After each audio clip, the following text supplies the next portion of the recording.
근데 이 사건은 뭐 몇 가지 점 제가 좀 전에 말했던 공수처 이 부분도 있지만 가장 궁극적인 부분은 아까 실체 절차 부분인데 이 사건의 본질적 부분을 보지 않을 수가 없어요. 얘기하면 또 우리 듣는 청취자분은 또 똑같은 얘기하는 아니에요. 똑같은 얘기지만 하지 않을 수 없는 얘기가 김학의 사건의 본질 맞습니다. 부분이거든요. 그때 제대로 처벌 못했어요. 2013년도에 김학의를 못 알아봤던 그 검사들 진해 검사들이에요. 그 검사들이 2018년도에 과거사 진상 다시 한다고 하니까 그때 도망가려고 하다가 잡았고 못 잡았으면 도망갔을 겁니다. 100%. 그리고 직무배제 보세요. 한동훈 검사장이 채널A 사건에 엮였을 때 일단은 뭐 조사 피의자죠. 네. 어떻게 됐어요? 직무배제 시켜버렸어. 진천 보냈잖아. 용인 갔다가 바로 진천 보냈죠. 보냈다가. 예? 근데 수사심의위원회에서 불기소 권고, 수사팀 불기소 의견. 이성훈 검사장 결재 안 한 거잖아요. 저는 실질적으로 불기소라고 봐요. 왜? 이동재 기자 기소할 때도 공모에 공짜도 안 들어갔으니까 무혐의라고요. 아직 거기에 놔주잖아요. 이 사람은 어찌됐건 간에 기소됐어요. 피고인이에요. 직무배제 안 시킨다? 정진웅 차장? 거기도 피고인이잖아요. 승진해서 고검 차장 됐잖아요. 그냥 놔주잖아요. 그러면은 똑같이 수사 받았는데 기소도 안 된 사람은 직무배제 시켜놓고 기소된 사람은 직무배제 안 시키면 그것은 무슨 차이냐. 근데 이게 이제 1,900만 원 한 달에 받다가 2,900만 2,900. 원으로 중간에 증액했다는 거거든요. 네. 근데 10년 전에 태평양 법무법인 태평양에 계시던 황교안 변호사가 이제 한 달에 1억 정도 받았고 네. 알고 김앤장에 계시던 나중에 헌재 소장하시던 박한철 검사 출신이죠. 검사장. 이분도 한 달에 1억씩 받았거든요. 네. 사실은 10년 지났는데 고검장 출신이 2천만 원 받았다, 3천만 원. 사실은 관리한 겁니다. 적게 받은 거예요. 그렇죠. 더 돈 벌려고 안 하고 본인 다른 생각이 네, 있었겠죠. 공직을 예, 준비했기 예, 때문에 이 정도는 시세의 반값도 내가 안 받은 거다. 사실 그게 사실은 사실이고요. 네. 그 부분 때문에 저는 그 부분 넘어가지 않을까 싶어요. 이 얘기 좀 해야 되는 게 이거 아니, 진짜 잘 얘기해야 아니, 돼요. 이 얘기를 이게 변호사들이 분명히 잘 얘기했어요. 저희가 네. 잘 알잖아요. 사실 네, 이분도 이제 고위 우리 속 시원하게 얘기 한번 고위 해봅시다. 법조인 네. 하시던 분이 두 가지 길이 있어요. 자 이제 변호사를 해서 돈을 버느냐 아니면 다시 공직에 어떻게 백에서 들어가느냐. 근데 그 사람의 월급을 보면 알 수가 있어요. 상당한 거액을 자문료 등등으로 받으면 이 사람 다시는 공직 나 안 안 간다는 갈란다. 뜻이고 너무 적게 받거나 안 받거나 안 하거나 이러면 무조건 공직을 가고 싶구나라는 거 하는데 금액이 딱 그거예요. 돈도 좀 받아야 될 것 같고 공직도 올 것 같고 이런 애매한 상황이었던 것 같아요. 못된 신앙은 아니라니까. 제가 봤을 때는 이게 이제 이게 시사특공대. 시사특공대. 시사특공대. 근데 요새는 좀 왜 자꾸 변호사를 또 정치를 하게 됐냐면 변호사도 할 수 있는 영역에 순수 사건 사고가 있잖아요. 네. 예를 들어서 지금 보면 뭐 한강에 있는 그 의혹 손군 뭐 그런 것들을 이제 손 손배소 변호사 할 수 있는 맞출 수 영역이고 뭐 아동학대 네. 영역. 그런데 오늘 요 법대로에서 하는 요 코너들 있잖아요. 네. 제가 표현하기를 저는 정치적 형사 사건이다 이렇게 얘기하거든요. 정치적 형사 그러니까 사건이다. 이성훈 지검장에 기소된 건 당연히 형사 사건이죠. 근데 정치적인 분석이 안 들어갈수록 형사 사건이잖아요. 예전에 조국 전 장관도 그렇고 사실 그러면 안 되는데 서초동하고 여의도가 지금 거의 뭐 하나로 묶여다시피 최근에 한 3, 4년간 그래서 정치적 형사 사건들이 많이 생기니까 변호사들이 본인이 정치권에 있었든 있지 않든 네. 앞으로 할 거든 하지 않든지 간에 이런 정치적 사건들에 대해서 많이 투입이 되는 거죠. 그런 게 알겠습니다. 있어요. 지금 독특한 표현입니다.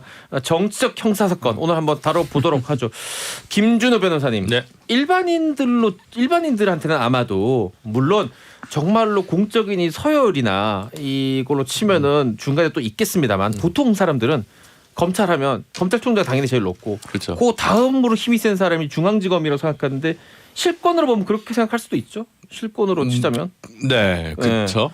저는 근데 그렇죠. 네, 중앙지검장이 기소된 게 처음이라고 하는데 저도 이건 몰랐는데. 그렇겠죠. 아무래도. 요거 좀 요약해서 과정을 좀 부탁드려야 될 것 같습니다. 저희 애청자분들은 뭐 워낙 시사 전문가시니까 다 아시겠지만 이제 그 이성윤 지검장이 대검 반부패 부장 하던 당시 2019년에 이제 수원지검 안양지청에서 김학의 불법 출금과 관련된 요모조모를 따져보다가 이 과정에서 출금 과정에서의 그 뭐 이제 이규원 검사가 뭐 검사 도장 찍고 뭐 이랬던 부분들에서 좀 불법적 소지가 있어서 수사를 하겠다고 했더니 거기에서 이게 좀 적절치 않거나 뭐 다른 방식으로 하는 게 좋을 것 같다라고 해서 실질적 외압을 행사했다는 혐의로 이제 결국 기소가 된 거죠. 수사심의위원회를 거쳤으나 8대 4대 1 8명이 기소하자고 하고 4명은 기소를 반대하고 1명 기권해서 기소를 이제 하기로 했던 상황이고 그래서 조남관 직무대행이 이제 기소를 이제 어제자로 승인을 했다는 거죠. 제가 아까 머뭇거렸던 이유는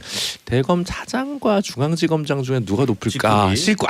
실권상. 실권이 누가 더 힘이 많이 있을까? 대검에서 근무를 안 해봤으니 제가 이게 함부로 얘기할 수 없고. 비포라고 네. 그러거든요. 빅4라고 비포 4명을 어떻게 꼽냐면 중앙지검장, 대검차장, 그리고 법무부의 검찰국장, 그리고 대검의 반부패 부장.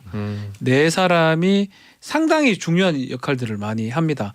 근데 이제 사건이나 아니면 규모나 따져봤을 때 서울중앙지검이 가장 큰 그렇겠죠. 지방 검찰청이거든요. 밑에 많이 그러니까 저는 뭐 대검차장일 수도 대검차장 고위에 검찰총장이 있기 때문에 저는 중앙지검장을 사실상 넘버투로 하는 게 맞지 않나. 저도 그래요. 개인적으로 생각합니다. 그러니까 대검차장 급이 하나 높아요. 고검장급이고 고검장급이니까. 이제 검사장급인데 아까 이제 박 변호사 얘기했던 빅4가 이제 예전에 보면 검사장급에서 중수부가 있었죠. 네, 그게 대검 반부패 부장이니까. 대검 중수부장, 대검 공안부장, 그게 검사장이에요. 네. 그다음에 서울중앙지검장, 그다음에 검찰국장. 검찰국장. 이게 빅4라고 그랬거든요. 검사 누구나 가고 싶어. 왜냐하면 그 네 자리를 거쳤다는 거 그다음에 총장이 바로 눈앞에 있는 거거든. 그다음에 장관 고검장을 승진 잠깐 했다가 총장 가는 코스니까 에이스들이 가는 코스예요.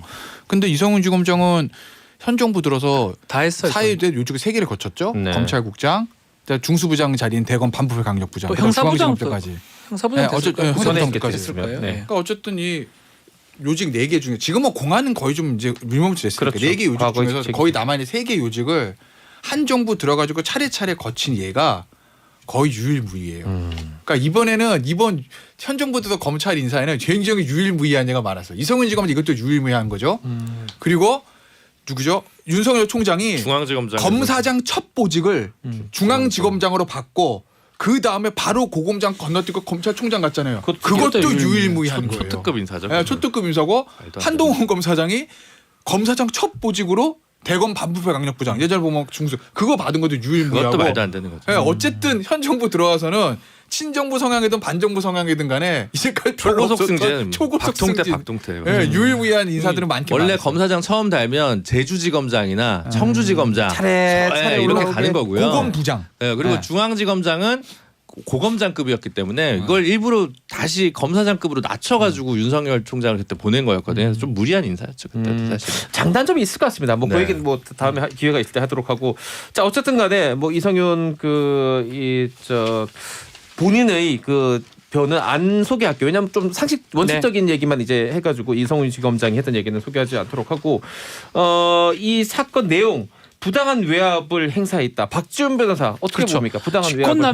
직권남용죄입니다. 우리가 자주 이제 언급했던 직권남용죄인데 뭐 사실 수사를 뭐 하지 말라라고 했던 그런 부분들이 직권남용죄로 지금 됐던 거고요. 네. 아마 그 얘기했던 거나 이런 증거들은 있을 것 같아요.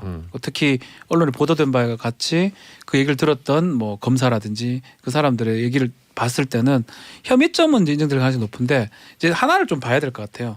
직권남용죄가 유죄가 되기가 쉽지가 않습니다. 무죄가 되는 경우가 더 많아 보이거든요. 네. 이 법리상. 직권남용죄를 굳이 기소를 했는데 최종적으로 직권남용죄로 유죄가 될지도 좀 지켜봐야 될 것 같고 두 번째는 지금 공수처가 있기 때문에 검사의 기소권은 공수처가 갖고 있거든요. 근데 또 이규원 검사 때와 마찬가지로 또다시 검찰이 지금 기소한 상황이 돼버렸어요. 위법적 상황일 수 있고 아니면 이규원 검사 같은 경우는 헌법재판소에 이거 결정을 지금 요구를 하고 있어요. 헌법소원을 네. 넣어서 그 결정 때까지 기다릴 수도 있는데 급하게 검찰에서 바로 기소를 했거든요. 나중에 문제의 소지는 저는 이런 부분이 더 있지 않을까 알겠습니다. 생각이 듭니다. 이따가 저희 넷이 같이 또 그 이 공수처 1호가 네. 된 조희연 교육감 얘기도 함께 같이 나눌 거예요. 이건 좀 이따가 하도록 하고 이건 분리해서 공수처 얘기는 지금 무슨 말씀하시는지 알겠는데 이거 이런 정도까지 되면은 자리 내놓고 깔끔하게 털어야 되는 거 아니냐라는 얘기도 있고 전망은 아마 계속 버티지 않을 것이냐라는 얘기가 있는데 김태현 변호사 어떻게 보십니까? 터는 게 맞죠. 맞는데 네.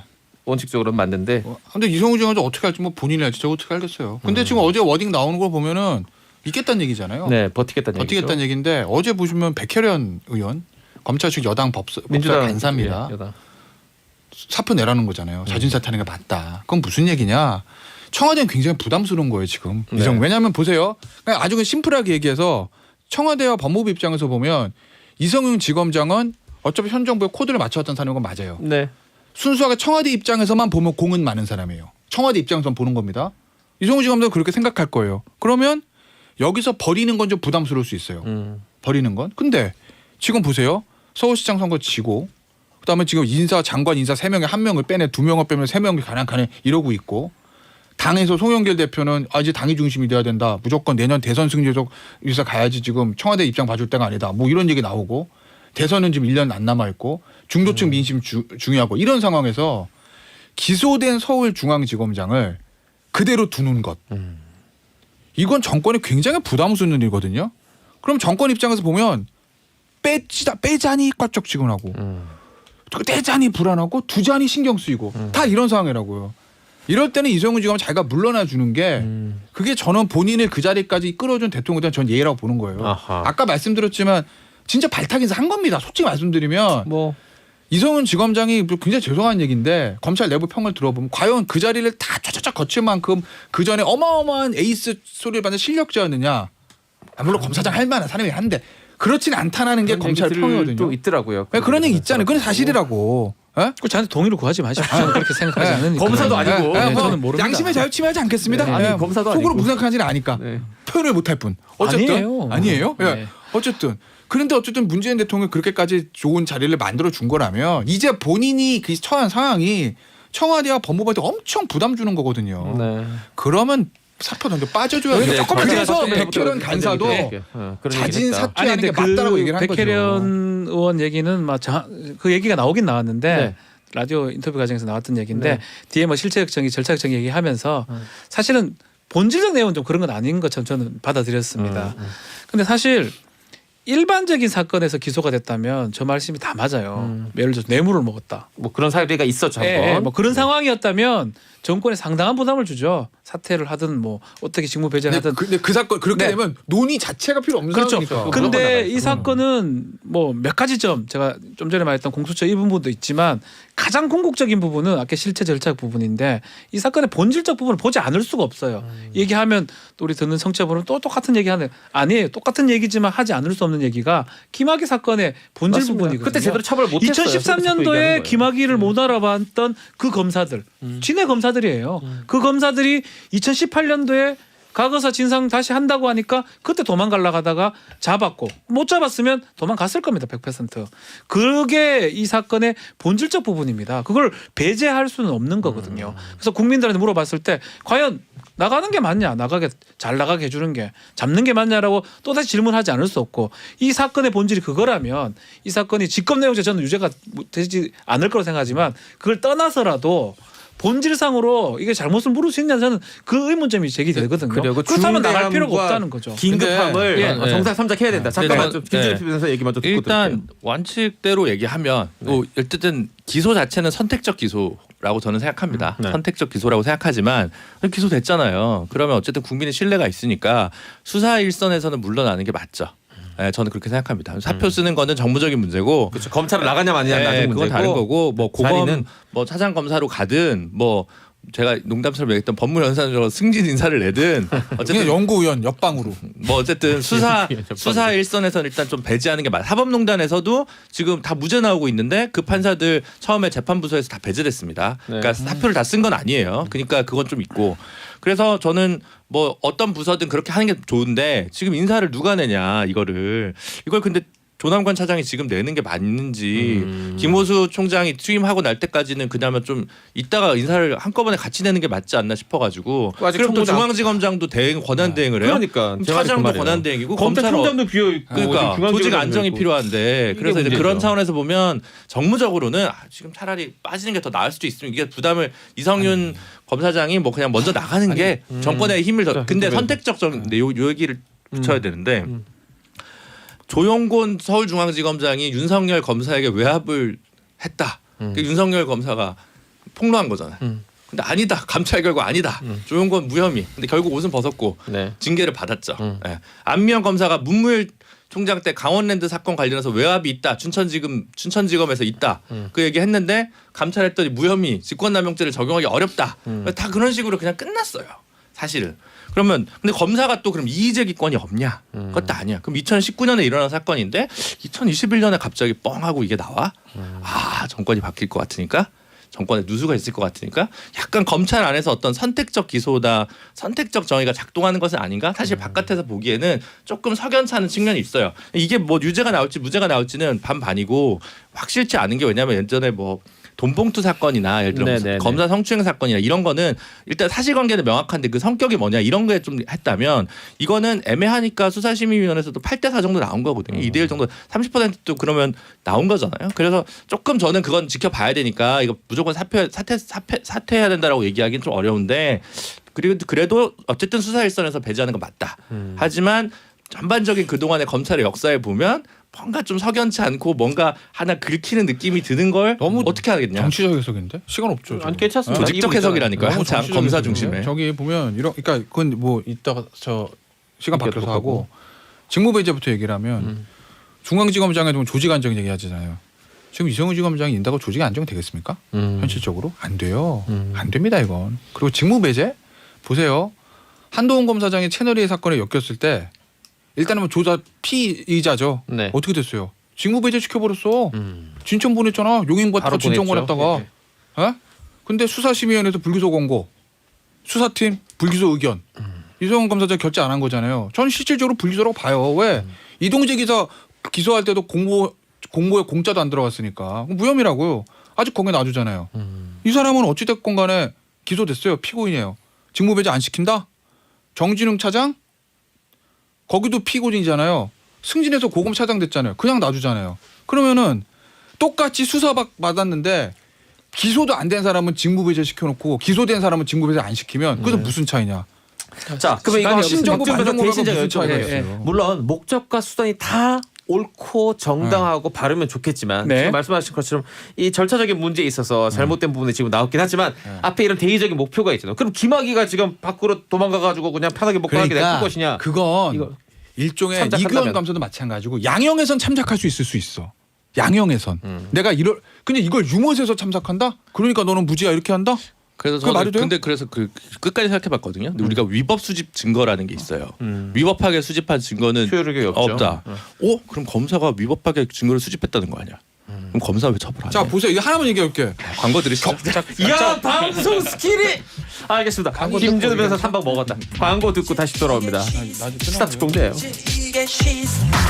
특공대원 최송화 대원께서 아까부터 우리 김태현 변호사 그리고 김태현 변호사가 진행하는 정치쇼가 요즘 난리 엄청나다고 계속 문자를 보내고 있어서 제가 난리 났어. 지인이 아니냐 하고 여쭤봤더니 다시 보냈습니다. 저 그냥 춘천에 살고 있는 주부예요. 김태현 변호사를 사랑하는 민주당 지지자입니다. 오. 잠깐만 민주당이면 사랑할 수 없을 건데. 근데 어? 그렇게 왔어요. 근데 내가 제일 좋아하는 문자 이런 문자. 예? 예. 아 근데 국민의힘 지지자 중에서도 우리 박지원 변호사를 좋아하는 사람이 있어요. 그거는 착각하는 걸 겁니다. 제가 국민의힘 쪽이라고 생각하시고 아니라는 말씀. 말투가 국민의힘 쪽. 어머님도 계시잖아요. 제가 좀 국민의힘 날카로운 쪽. 질문해도 되겠습니까? 네, 하셔도 됩니다. 모태 신앙은 아니잖아요. 어디 이제 국민의힘 쪽? 자, 다음 얘기하겠습니다. 모태는 그쪽이죠. 원래 이쯤에서 모태 신앙은? 박지원 변호사 2015년 발언 제가 한번 성대모사 해야 그러지 되는데. 마, 그러지 마. 어? 우리 과거는 흐르는 강물 위로 던져놓고 제 지역적 기반이 그쪽이다 보니까 미래를 향해 걸어갑시다. 자, 김윤정 대원도 김태현 변호사 본캐와 부캐 구분이 뚜렷하다. 조금 전 진행할 때랑 굉장히 다른 느낌이라고 했는데 아까 하려던 말씀 마저 들어볼게요. 까먹었죠. 또. 뭐였죠 제가? 됐어, 나 이럴 줄 알았어. 이럴 줄 알았어요. 저희 정 PD가 듣고 있어요 시아트 공대. 나가서 사고 치나 안 치나. 듣고 있는데 사고 하나 쳤습니다. 지금 까먹었어요. 그래요? 괜찮아요. 자, 다른 얘기 또 이제 또 해보겠습니다. 김호수 검찰총장 후보자 인사청문회 앞두고 있고 오늘 중으로 그 전에 김부겸 총리 후보부터 어떻게 되는데 아마 곧 결론 날 것 같고 그거는 그렇죠. 그다음에 김호수 이제 올 김호수 텐데. 후보자는 뭐 상당한 난항을 저는 겪을 예상한다. 것이다. 뭐 이건 뭐 전 모릅니다. 내용 누구나 자체도 예상하죠. 모르지만 네. 국민의힘 입장에서 쉽게 채택이나 이 과정을 거치지 않을 것이다. 뭐 증인 채택 과정부터 해서 상당히 좀 힘들지 않을까. 그래서 뭐 지금 벌써부터 지금 몇 가지 논란이 지금 되고 있습니다. 네네네. 근데 이 논란은 시작이고 상당한 많은 얘기들이 오갈 것이다. 그렇죠. 예측이 됩니다. 네. 결과는 임명될 거예요. 근데 이게 보면은 뭐 어차피 180석을 가지고 있고 그다음에 총리 빼놓고 장관이나 총장은 뭐 대통령이 그냥 사인하면 되는 거니까. 네. 그럼 장관 3명까지 해서 총리랑 이 5명 다 청와대하고 여당의 마음먹으면 다 통과시킬 수 있거든요. 근데 문제는 서울시장 선거 완전히 여당이 참패를 하고 자, 선거가 이렇게 무서워요. 그거 보궐선거 2개 졌다고 이런 기류가 좀 바뀌는 거잖아요. 그렇지 안 그랬으면 그냥 장관도 별 문제 없이 지나갔을 수도 있다고요. 그 이후에 대선을 앞두고 당도 송영길 대표가 조금 다른 목소리를 내고 네. 이러면서 이제 고민이 깊어진 건데 청와대 입장과를 한번 생각을 해보세요. 어차피 여론도 안 좋고 당도 지금 조금 자기 목소리 내려는 것 같고 대선 있으니까 선거도 졌고 그러면 이 5명 중에서 우리가 마음 먹고 밀면 다 밀겠지만 그렇지 않고 몇 명을 양보해야 된다면 가장 지켜야 될 사람은 누구냐? 총리하고 검찰총장이죠. 그 사람이죠. 그죠? 그러니까 이걸 주고받기라고 뭐 하면 안 되고 그렇기 때문에 지금 계속 장관 한둘 정도는 줄 수도 있다. 그래야 총리랑 총장이 결국 임명을 하겠지만 부드럽게 그나마 넘어갈 수 있다는 얘기가 그래서 이제 나오는 거거든요. 네. 정치를 그런 식으로 하게 되니까 그만큼 총장은 법무부 청와대에서 절대 포기할 수 없는 카드죠. 그래서 아마 야당에서 공세는 하겠지만 뭐 저도 그리고 야당도 만약에 여기서 장관 한둘이 낙마가 되면 공세의 칼은 조금 무뎌질 수밖에 없어요. 그렇죠, 그렇죠. 근데 그게 아니라 장관들 다 밀어붙이면 되면. 야당은 독이 오르거든. 그렇지. 그러니까 끝까지 악을 쓰고 늘을 수밖에 그러니까 뭐 없죠. 민주당 안에서는 또 민주당 지지자 입장에서는 뭐 저런 것 때문에 그 낙마를 시키면 되느냐 뭐 이런 얘기를 하지만 이제 정치적으로 봤을 때는요. 저도 김태현 변호사 말에 공감을 합니다. 중요도가 사실 있다고 봐야 되거든요. 총리는 인준이 필요한 뭐 헌법적 기구이기 때문에 네. 총리, 검찰총장 지금 여기서 누구를 합니까? 방법 없거든요. 나머지 지금 장관들은 관료 출신들이기도 합니다. 이름 저도 지금 아직 모르겠어요. 이름 알겠어요? 박준영 아시네, 두 분도. 해양부 장관. 모른다 그다음 캐줘야 박준영은 유명하신 분이 많잖아요. 잠깐만, 모른다 동명이인이 해야지 유명한 이게- 분 많아서 그래. 모른다 나도 해야지 박준영, 맥락이 맞는데. 박준영만 이름 전남지사도 있었고 어. 뭐 변호사도 계시고 뭐 그래서 하니까. 잘 과학기술 몰라요. 정보통신부 장관. 어렵다. 근데 그만큼 정치인 출신 그거 아니고 어렵다. 예. 관료 출신들의 후보자들이거든요. 그래서 이제 정무적으로 봤을 때는 만약에 이제 그 다른 저기 검찰총장이나 국무총리 가능하다면 이 딜이나 이런 부분도 생각을 해볼 수는 있는데 뭐 그게 원칙적으로 맞다는 건 절대 아니고 그런 의미에서 김태현 변호사 말에 많이 공감을 합니다. 나중에 봤을 때 김준호 변호사 아실 것 어떠세요? 같아요. 그 저는 그러니까 저도 뭐 필요하면 낙마할 수 있다고 생각하는데 사실 누구 하나 딱 꼽기가 딱 떨어지는 게 없다는 게 중론이잖아요. 약간. 비슷해. 그래서 비슷해. 조금 애매하고 근데 해수부 보면 근데 이번 정권 들어서 김영춘 의원이 원래 해수부 장관 하다가 네. 그 다음에 아마 교수 출신이 하셨을 거예요.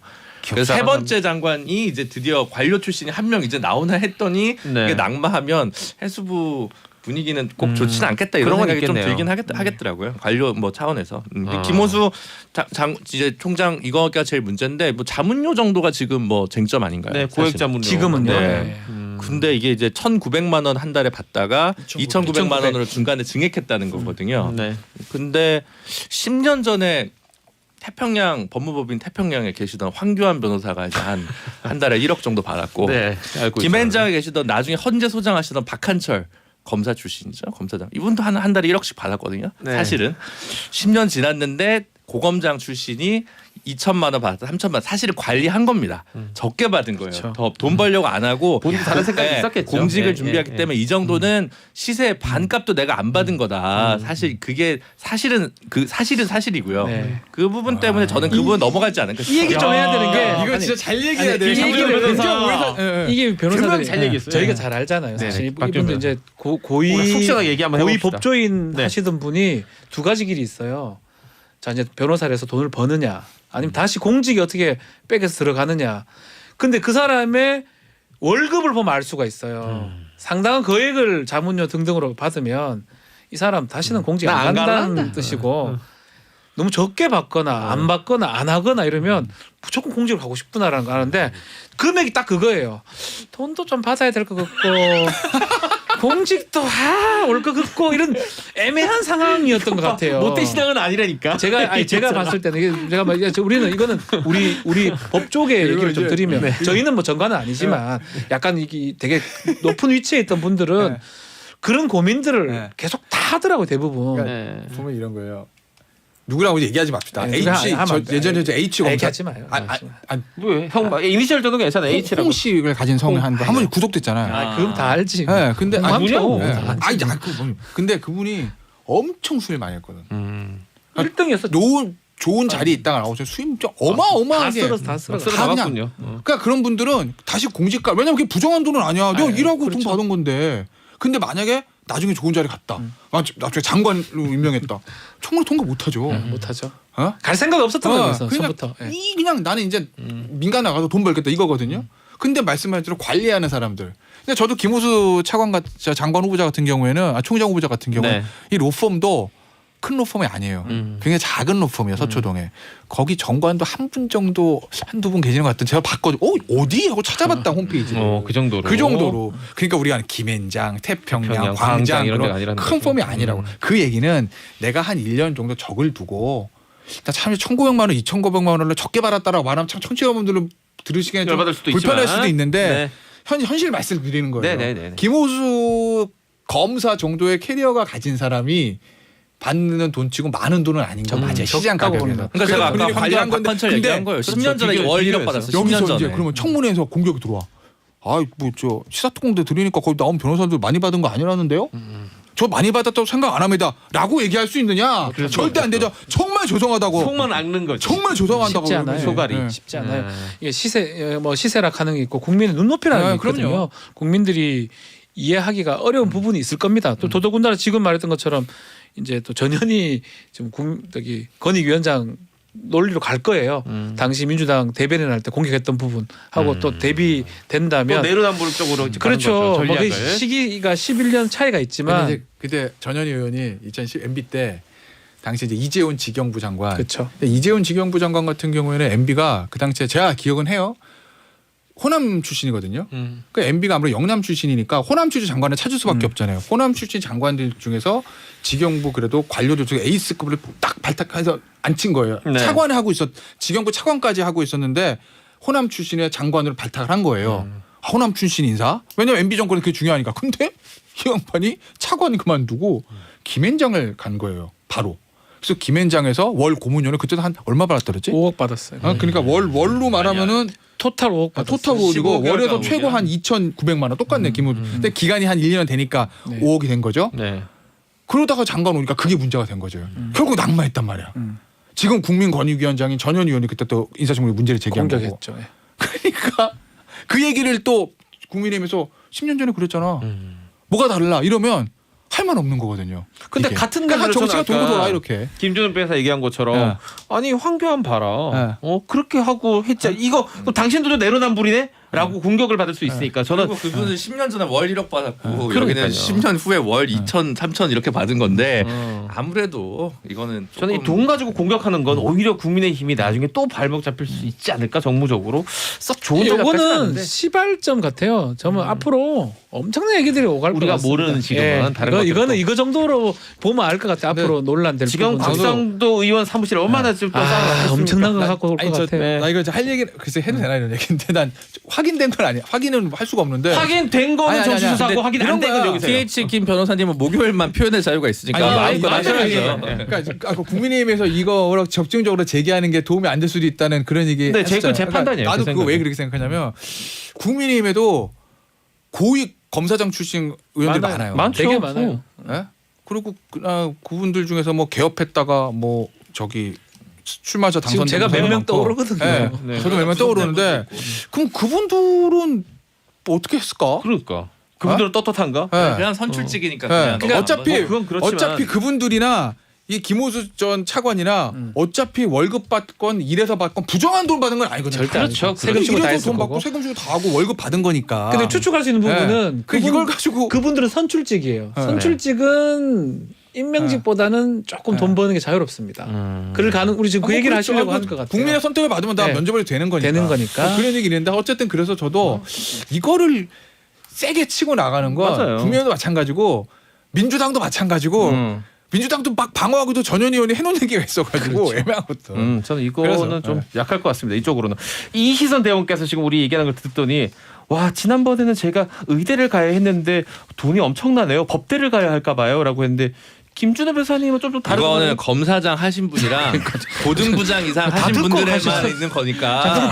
네. 여러분 의대를 가십시오. 네. 네? 이대로 가야죠. 뭔 법대는 지금 사람 듣는 분들은 법대만 나오면 다 막 한 달에 아니요. 3천 4천씩 받는구나 그럼 했는데 뭐 축구 선수가 되면 다 부자가 되고 힙합하면 다 부자가 아니에요. 되는 거라고 똑같아요. 손흥민입니다. 그 사람들은요. 네. 자 빨리 광고 듣고 흥분을 좀 가라앉힌 다음에 다음 주제 또 이야기해 보도록 하겠습니다. 시사특공대예요. 자 이제 시사특공대 세 분의 변호사와 함께 이야기하는 법대로의 시간입니다. 올까 이희선님께서 의대를 가려고 마음을 먹었다가 법대 쪽으로 전형을 할까 또 고민하는 분들 이거 보고 공부를 엄청 잘하시는 분 같다고 다들 그런 얘기 또 하고 있고 의대. 의대 가라고 이쪽도 그러네요. 법조인들은 박지훈 변호사님 기성용은 어떻게 되고 있나요? 그 김주성님이 물어보시네요. 네. 김주성님도 좀 축구 선수로 옛날 유명했던 축구 선수죠. 분인데. 농구 선수도 있어요. 요즘 네. 세대는 농구 선수를 맞다. 저기 기억해요. 아 그러네. 네, 저희는 이제 좀 나이가 들었으니까 네. 아시아 야생마를 좋아하죠. 아시아 야생마. 기성용 선수 저도 한번 보고 싶은데 동명이인 변호사입니다. 네. 저는 잘 모릅니다. 기성용 선수 맡고 있는 변호사님은 동명이인 박지훈 변호사입니다. 박지훈에서 얼마나 그 유명하냐면 어제 이제 정치쇼에서 원태인 선수 야구 선수 얘기했거든요. 네. 그래서 제가 원태인 선수 소속사 대표가 제가 아는 아주 박지훈 변호사라고. 그래서 박지훈 변호사 겨울에 맛있는 거 많이 써서 잘하나 보다 그랬더니 내 아는 기자분이 전화가 왔어. 아니 그거는 방송에서 박지훈 변호사가 우리가 아는 그 박지훈 변호사냐고. 그렇다고. 제가 혹시 맞습니다. 기성용 거긴 아니고. 제가 야구는 유명해. 하는데 축구는 자. 별로 모릅니다. 예, 야구 그래, 진짜로 야구 쪽은. 매니저먼트를 하고 있습니다.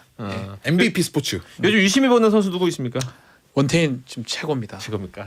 구속이 한 2, 3kg 올랐는데 아유 막 볼 때마다 하트 뿅뿅입니다. 아니 올해 연말에 큰 FA권 기다리는 선수 한 번 또 데리고 계시지 그거는 않습니까? 뭐 얘기하기 조금 곤란해서 나중에. 딱 들어봐도 공직은 완전히 포기했구나. 아니요 변호사가 그 계약하는 게 뭐 일이죠. 알겠습니다. KBO 총재나 이런 거 노리실 수도 있죠. 알겠습니다. 자 다른 얘기 해보겠습니다. 앞서 우리 이성윤 지검장 얘기할 때 슬쩍 박지훈 변호사가 화두를 꺼내긴 했습니다만 본격적으로 얘기를 해보겠습니다. 고위공직자 수사처 공수처 1호가 누가 될 것이냐 뭐 이성윤 중앙지검장 얘기도 있었습니다만 결국 뚜껑을 열고 보니 조희연 서울시 교육감이 사건 1호가 됐습니다. 내용은 해직교사 복직을 위한 특별 채용 때 외압으로 이 사람들을 채용시켜줘라라고 힘을 썼다는 거예요. 자 김준호 변호사님 어떻습니까? 조금 이상하죠. 좀 많이 이상하죠. 많이 이상하다는 분들도 있고. 좀 많이 이상하죠. 왜냐하면 이제 감사원이 감사 결과가 나왔고 서울시교육청은 이제 반박을 했어요. 근데 감사원에서 일단 경찰에 고발을 하고 공수처에는 참고 자료를 넘겼거든요. 근데 감사원의 고발 의견은 공무원법 위반이었어요. 국가공무원법 위반. 국가공무원법 위반은 공수처 수사 대상이 아닙니다. 네.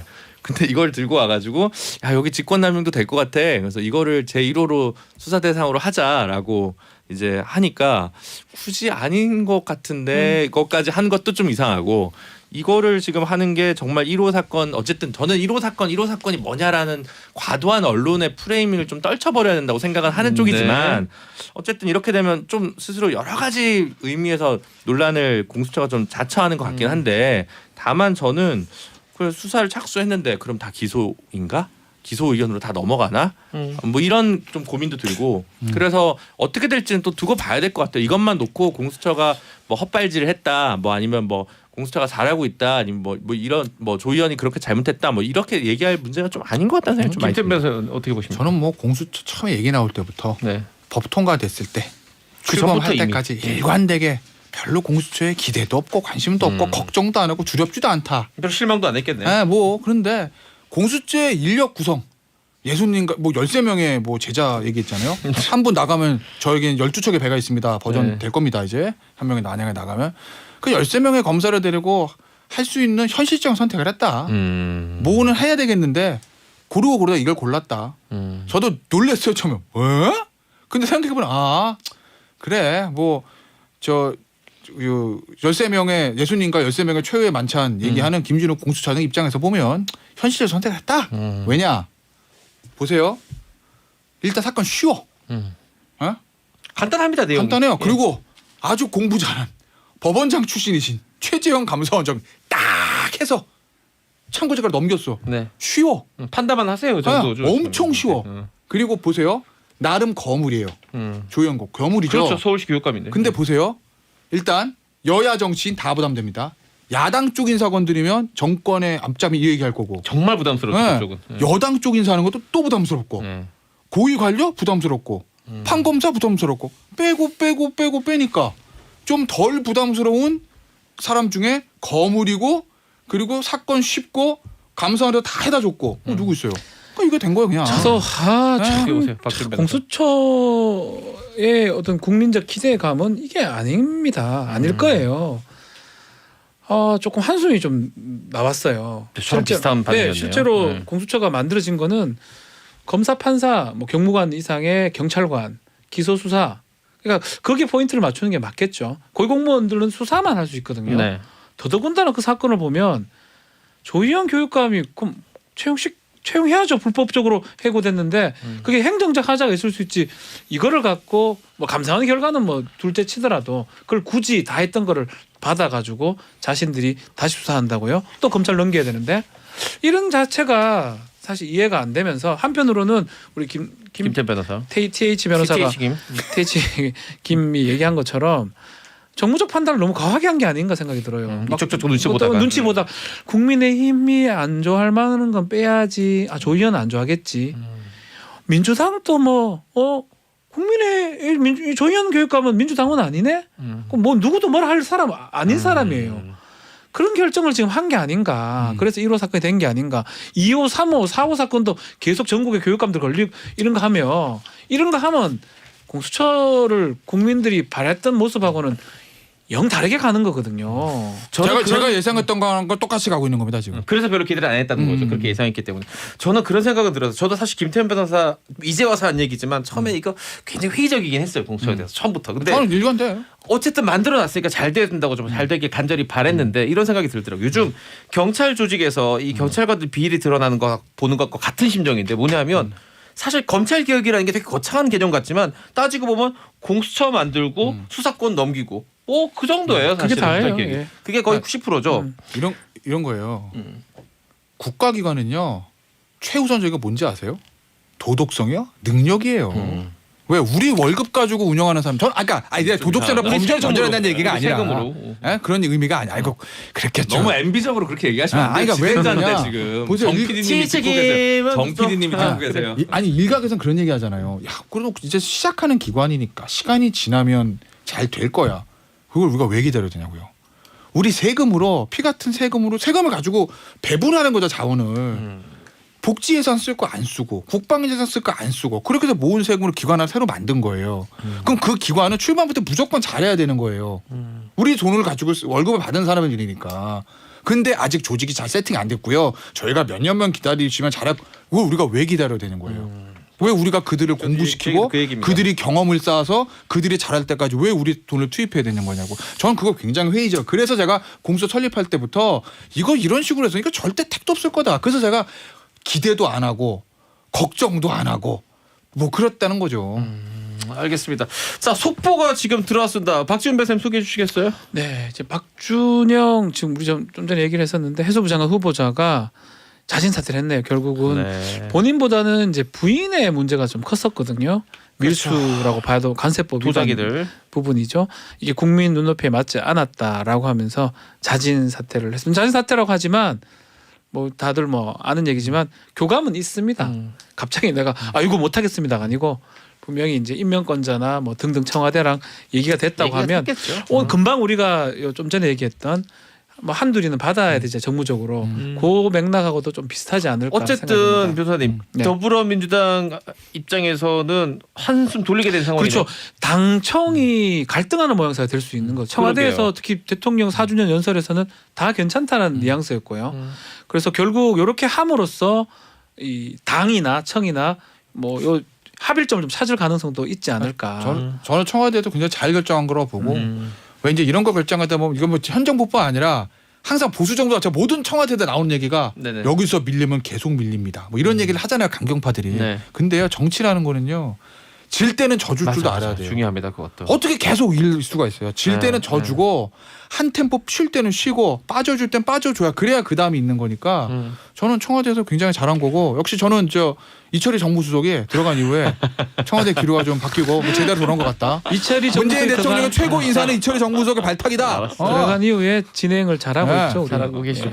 지금 우리 논의를 들으면서 구자건 대원께서 공수처, 고위공직자 수사처가 절대 권력이 되는 것은 좋지 않습니다. 권력 분립이 최대의 목적입니다. 그 얘기예요. 예, 그 이 권력 얘기입니다. 분립이라는 게 사실은 다 가로 열고 가로 닫고 하면 검찰 견제일 수도 있거든요. 검찰이라는 무소불위의 이 수사 권력 견제해야 되는데 그렇다면 1호 수사 대상이 서울시 교육감인 건 이상하지 않느냐? 이상한 건 맞죠. 저 이상한 거 진짜 그건 이상한데. 이상해요. 그래서 선구안이 좋지 않은 거죠. 약간 선회를 하면요. 좋게 해석을 해보면 이제 포석이 바둑을 둘 때 장기를 때 포석을 두잖아요. 좀 앞에 약간은 좀 약한 것들을 하고 2호, 3호 때 이 사람 잘할 거다. 예, 그렇게 하는 거를 저는 바랍니다. 그러니까 저는 이제 그렇게 하지 않으면 NC 다이노스처럼 신생팀일 때 처음 못하지만 나중에 명문으로 거듭날 거냐 무섭게 아니면 인감을 들어보면 아니, 나중에 끝까지 NC 못하는 예를 들어 뭐 워싱턴 위저즈가 될 거냐 이게 이제 이 야, 이 갈림길에 서 해박한 있는 지식. 거죠. 예. NC 다이노스는 택진영에 자기 돈 쓴 거고 공수처는 우리 돈이잖아요. 자, 세금. THGM 알겠습니다. THGM 알겠고. 네. 근데 사실은 이 비유 자체가 좋은 게 그 집행검, 또 공수처의 상징 같은 느낌 아니겠습니까? 그래서 진짜 이 왜 공수처가 만들어졌는지를 이 처장님부터 이하 검사님들이 좀 생각을 해봤으면 좋겠습니다. 저는 그 부분을 얘기하고 싶은 거예요. 예, 이 네. 서울시 교육감 수사라고 국민들이 우리가 뭔 이렇게 생각을 한 게 하겠습니까? 아니에요. 국민들이 공수처 만들 때 조희연 같은 사람 잡아넣으라고 만들었습니까? 아니죠. 그리고- 아니지요. 그리고 제가 잘 몰라서 얘기일 수도 있지만 제가 딱 봤을 때 이 정도의 의혹이라면 교육부에서 조사할 수도 제가 있고 해도 됩니다. 필요 없어요. 공수처 그러게요. 안 해도 돼요. 공수처까지 안 가도 공수처 되는 뭐가 필요합니까 일이라서. 이게? 너무 생각을 많이 하다가 악수를 든 것 같아요. 이거 근데 그 얘기는 있잖아요. 한마디 수사권만 더 있고 하고 싶은데 못하겠어. 사고 날까봐. 그거 하지 마요. 하지 마요. 그 사고 날 것 같은 거는 아니요. 당신의 프로그램 가서 하세요. 진행 프로그램. 김준현 변호사님, 이 교육감 수사할 때 수사권만 있고 기소권도 없어가지고 기소 여부는 또 검찰에서 마지막에 결정해야 된다는데 그게 사실입니까? 문제예요. 또. 예, 기소 의견은 달고 가는데 그거 관련해서 이게 구속력이 있냐 없냐 가지고 또 공수처와 검사 사이에 또 이렇게 뭐 긴장 관계. 이거 가정인데요. 만약 불기소하면 어떡할 건데요? 그럼 정말 개망신이 되는 건데. 어떡합니다. 그러면 어떡할 겁니까 진짜로? 제가 봤을 땐 무조건 기소할 거 어떤 형태로든지. 검찰에서. 아니 이렇게 해서 했는데 2002년 2021 공제 1호 증거불충분 부혐의 이러면 그럴 수 있죠. 얼마나 웃겨. 그럴 수 있죠. 진짜 그거 기소권은 검찰이 갖고 있는 아니면 거거든요. 직권 남용죄는 기소가 어렵고 그치. 국가공무원법은 너희가 알아서 판단해라 그래서 검찰에 입촉할 수도 국가공무원법은 있죠. 아마 또 제가 알기로는 여기는. 그 공수처 대상이 또 안 아니니까. 돼가 돼요. 그러니까 이거는 사건을 제가 골랐을 때는 기소가 가능하고 판단해서 골랐을 거거든요. 근데 해보니까 어떡하지? 2002년 공제 1호 야 무혐의 이거 이러면 위험이야. 이러면 어떡할 거예요? 어떡할 거예요? 이거. 일단 공은 던져졌어요. 주사위도 던져졌고 공도 던져졌기 때문에 어디로 날아가나 봐야 될 것 같습니다. 부디 만들어졌으니까 이 열망을 통해서 공수처 잘 돼야 될 것 같습니다. 세 분과 오늘 말씀 고마웠고 다음 주에 뵙도록 하겠습니다. 고맙습니다. 고맙습니다. 감사합니다.